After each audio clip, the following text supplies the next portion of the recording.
In this video, I take you along to one of my favorite places along my Central America trip, OMETEPE Island in Nicaragua. Explore the island with me as I share all my recommendations and how to cross the border from Costa Rica.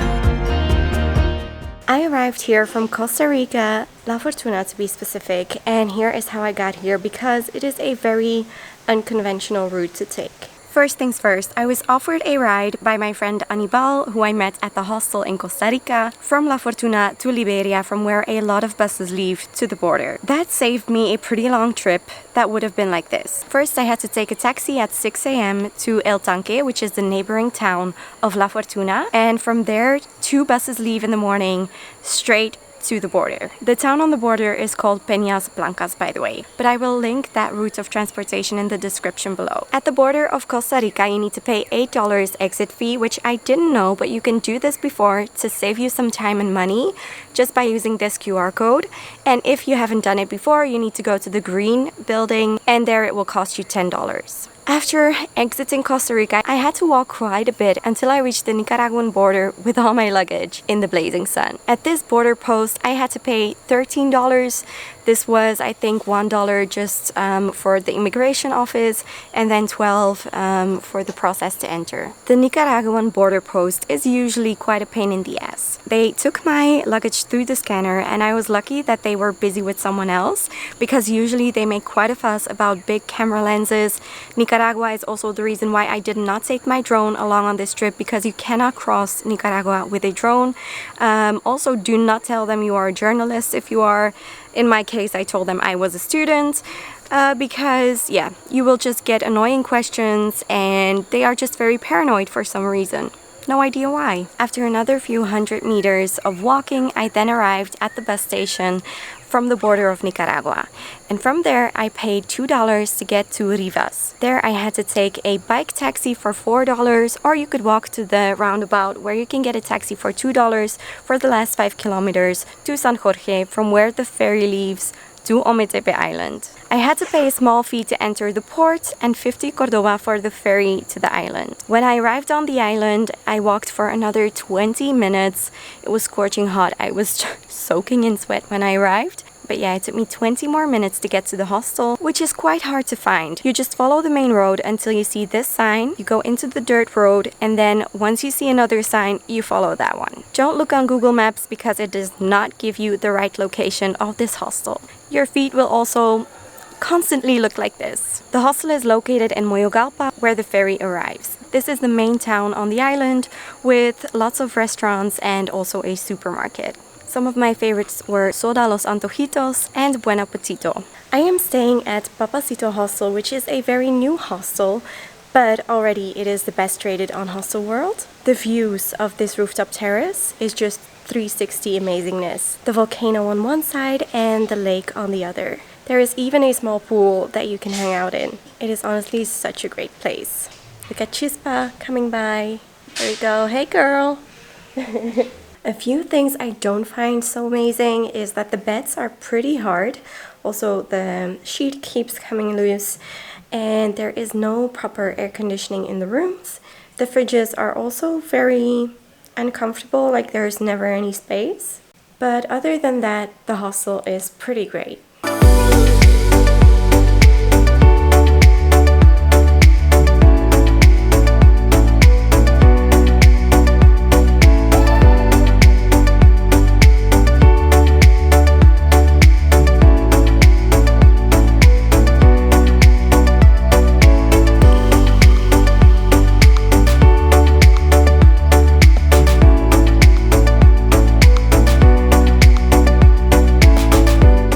Making my way to the supermarket now, and just in the dirt road that leads from the hostel to the main road is a whole group of monkeys, and I'm terrified to come back with my groceries because what if they rob me?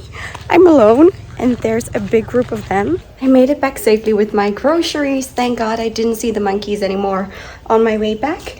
I should have enough for some breakfast and a few meals here. Hopefully I'll be able to make some room in the fridges. There are 2 volcanoes on the island that you can visit. One is Concepcion that the people are climbing now. That one is associated with fire because it is still an active volcano. And the other one is Volcano Maderas, which has a crater lake at the top and also some waterfalls running down. So that one is associated with water. Right now, the waterfall isn't at its best, so we decided not to visit it because we've seen quite a few waterfalls already in Costa Rica. And obviously with these volcanoes come certain activities linked to the volcanoes. For example, a hike that goes up to Volcano Concepcion, which is the one that you can see behind the hostel as well. It is the tallest one and I believe it is 1,600 meters high. I personally am not in for a hike like that, but a lot of the people here have done it. But what I did decide to do is rent a scooter and go off and explore the entire island. Good morning guys, today we have rented a scooter and we are going to explore the island of OMETEPE. The first stop will be Playa Mango, where we will rent a kayak, hopefully if all goes to plan, and do a guided tour and see lots of animals in the mangroves. We crossed the out-of-service landing strip and continued our almost 2-hour journey to Mango Beach. The last piece of road was the only dangerous part, but we made it to the beach. We were lucky to be here in the right season when the beach was full of ripe mangoes to snack on. Out of season, you can opt for a fresh smoothie at the bar.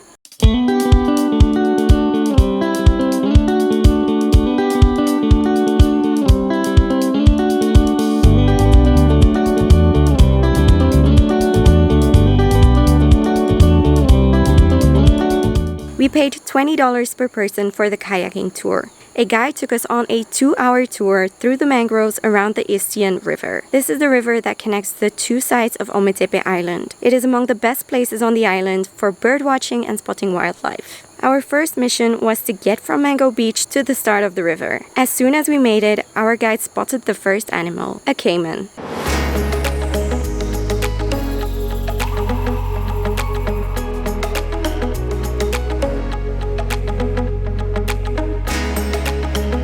After spotting a huge and a tiny turtle chilling together, the vegetation got a bit harder to navigate as some of the canals got very narrow. I tried my best to harm the environment as little as possible. Our guide pointed out these cute little bats. Can you see them?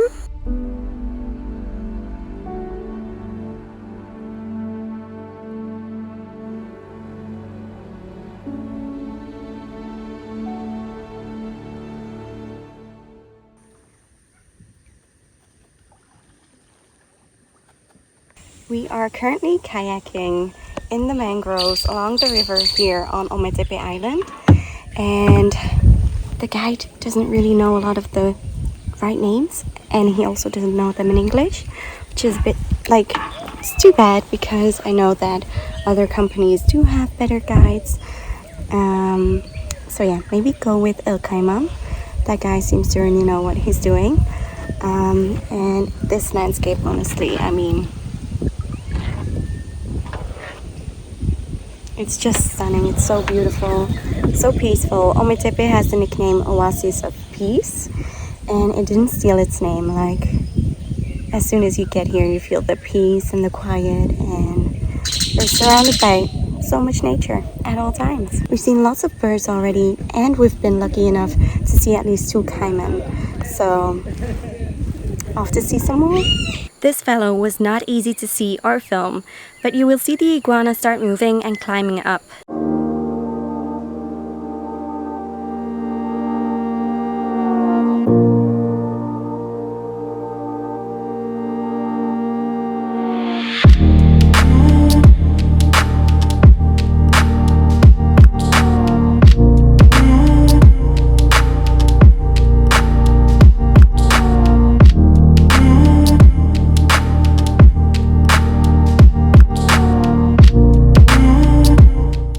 It was much easier to kayak back to the beach with the wind in our backs. To refuel, we made our way to Café Campestre for lunch. It's located in Balgue, a popular town for backpackers to stay, with lots of cool restaurants. However, this place is by far the most popular one, and it completely deserves to be.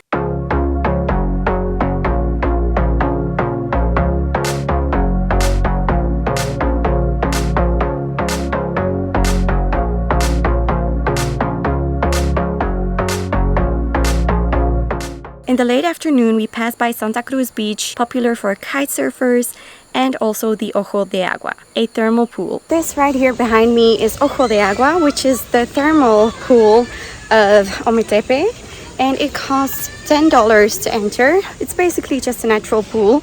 It costs $10, but you can consume at the restaurant or the bar for $5. So actually, it kind of only costs $5, but it's just a swimming pool. After just catching a glimpse of it, we hurried to Punta Jesus Maria to catch the sunset. The drive back and the lighting hitting the slopes of the volcano was just magical. Punta Jesus Maria is the most popular spot on the island to watch the sunset. It is also popular for the sandbank at the tip of the beach, but it was smaller than usual when I was here. The sandbank shielded the beach from the waves, which made the reflection of the sunset colors just incredible. Of course, we had to see this from inside of the water.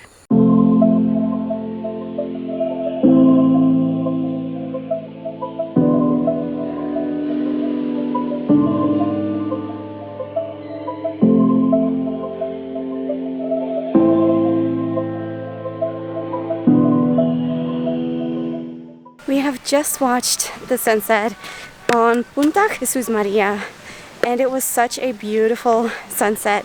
If you are on OMETEPE, definitely put this on your to-do list.